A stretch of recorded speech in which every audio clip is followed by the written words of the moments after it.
Hello students. இப்போ நம்ம 12th physics chapter 1 book back exercise question number 1.4 பார்க்கலாம். ரெண்டு subdivision இருக்கு. First subdivision, explain the meaning of the statement electric charge of a body is quantized. So இதுக்கு first நம்ம ஒரு example பார்க்கலாம். ரெண்டு shop consider பண்ணிக்கலாம். Shop 1 and shop 2. First shop என்ன அப்படின்னா cricket balls. Cricket ball shop, and the second one is charger shop, right? Okay. Cricket ball. எல்லாருக்குமே cricket ball ரொம்ப பிடிக்கும் அப்படிதானே? Okay. இப்போ நான் வந்து ஒரு cricket ball ஷாப்க்கு போறேன். போய் அந்த ஷாப் ஓனர் கிட்ட கேக்குறேன், ஒரு பால் தாங்க அப்படின்னு கேக்குறேன். சோ அவங்க இந்த சைஸ்ல இருக்க ஒரு பால் தராங்க. அப்ப நான் அவங்க கிட்ட கேக்குறேன், இல்ல எனக்கு இதை விட ஸ்மாலர் சைஸ்ல பால் வேணும்னு கேக்குறேன். அப்போ வந்து அவங்க இந்த சைஸ் கொடுக்குறாங்க. இல்ல எனக்கு இதை விட ஸ்மாலர் வேணும் அப்படின்னு கேட்டப்ப இந்த சைஸ் கொடுத்தாங்க. அண்ட் ஃபைனலா எனக்கு இந்த சைஸ் கொடுத்துட்டு இதுக்கு மேல ஸ்மாலர் சைஸ் இல்ல, இதுதான் வந்து பால்ல இருக்கிறதுலே ஸ்மாலர் சைஸ் அப்படின்னு சொல்றாங்க. சோ ஓகே, அதோட ரேடியஸ் பார்த்தோம் அப்படின்னா R is equal to 1 millimeter. இதை விட ஸ்மாலஸ்ட் ரேடியஸ் இருக்க பால் கிடையாது அப்படின்னு சொல்லியிருக்காங்க. ஓகேவா? இது வந்து ஒரு சீனரியை யோசிச்சுக்கோங்க. நான் ஷாப் 2க்கு வரேன். அங்க வந்து கிரிக்கெட் பால் கேட்ட மாதிரி இங்க வந்து நான் சார்ஜஸ் கேட்கேன். ஒரு சார்ஜ் தாங்கன்னு சொல்லிட்டா இந்த சைஸ் தராங்க. இல்ல எனக்கு இதை விட ஸ்மாலர் சார்ஜ் வேணும் அப்படின்றப்ப இது தராங்க. திரும்ப கேட்கறதுக்கு லாஸ்ட் ஃபைனல் இது தராங்க, இந்த சார்ஜ் தராங்க. இந்த சார்ஜ் வந்து இதுக்கு மேல ஸ்மாலர் சார்ஜ் கிடையாது, இதுதான் இருக்கிறதுலே smaller charge. It is possible smaller charge இதுதான் அப்படிங்கிறாங்க.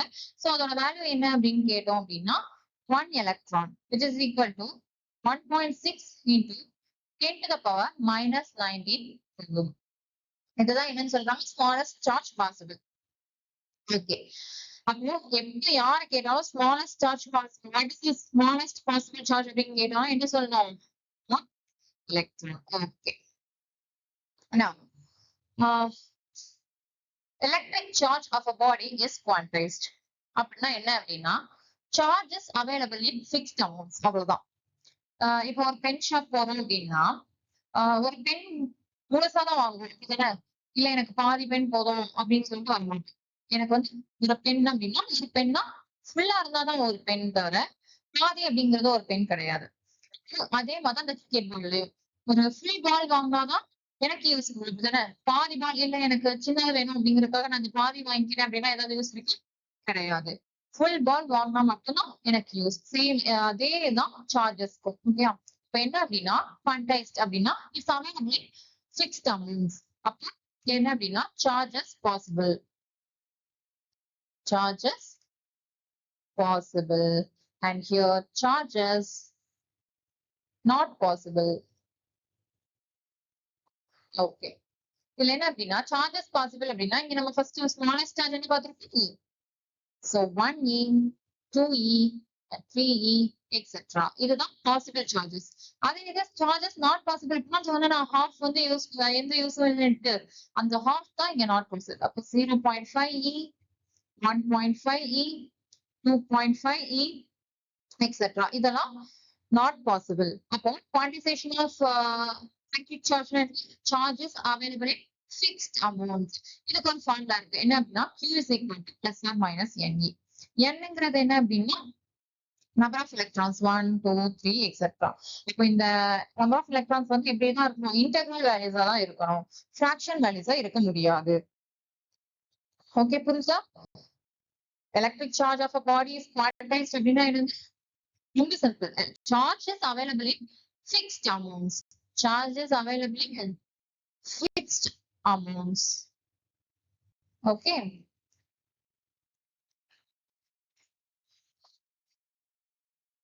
First subdivision பார்த்தாச்சு. இப்போ நம்ம second subdivision என்ன அப்படின்னா why can one ignore quantization of electric charge in dealing with macroscopic, that is large scale charges. Macroscopic னா என்ன?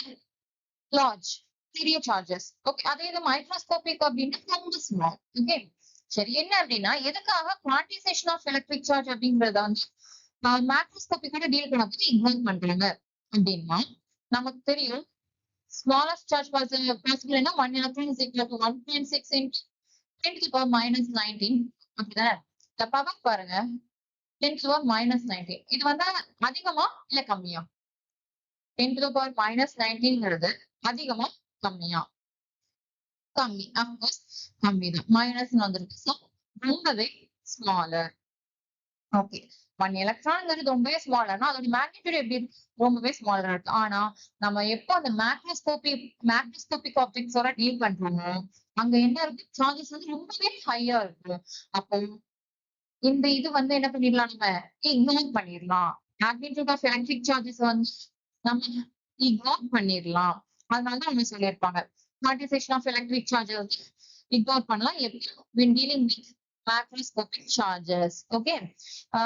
என்ன அப்படியே சரி ஓகே நாங்க வந்து இல்ல நாங்க பண்றோம் எப்படினாலும் பண்றோம் அப்படின்னு சொல்லி நம்ம வந்து அதை இக்னோர் பண்ணாம இன்க்ளூட் பண்ணோம் அப்படின்னா என்ன ஆகும்னா அதுல வந்து எந்த ஒரு யூஸும் இல்ல. அதனால நம்ம எப்படி இந்த மேக்ரோஸ்கோபிக் சார்ஜஸ் வந்து டீல் பண்ணும்போது குவான்டைசேஷன் ஆஃப் எலக்ட்ரிக் சார்ஜ் வந்து எப்படி கன்சிடர் பண்ணிக்கலாம் அப்படின்னா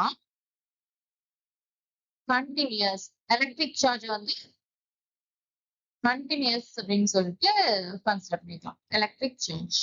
okay. electric charge is continuous. Okay. Quantization of electric charge na என்ன? Quantization of electric charge na charge is available in fixed amounts. அதே இது macroscopic charges கூட deal பண்றப்ப the quantization of electric charge வந்து ignore பண்றாங்க. ஏன் அப்படின்னா electric charge ஓட மேக்னிட்யூட் வந்து ரொம்பவே கம்மி இந்த மேக்ரோஸ்கோபிக் சார்ஜை கம்பேர் பண்ணும்போது. அப்போ அதை நம்ம யூஸ் பண்ணாலும் அதை இன்க்ளூட் பண்ணாலும் எந்த ஒரு யூஸும் இல்ல. அதனால நம்ம எப்படி கன்சிடர் பண்ணிக்கிறோம் அந்த சார்ஜ் அப்படின்னா எலக்ட்ரிக் சார்ஜ் கண்டினியூஸ் அப்படின்னு சொல்லி கன்சிடர் பண்ணிக்கிறோம். ஓகே. ஏதாவது டவுட் அப்படின்னு கமெண்ட்ஸ்ல சொல்லுங்க. தேங்க்யூ.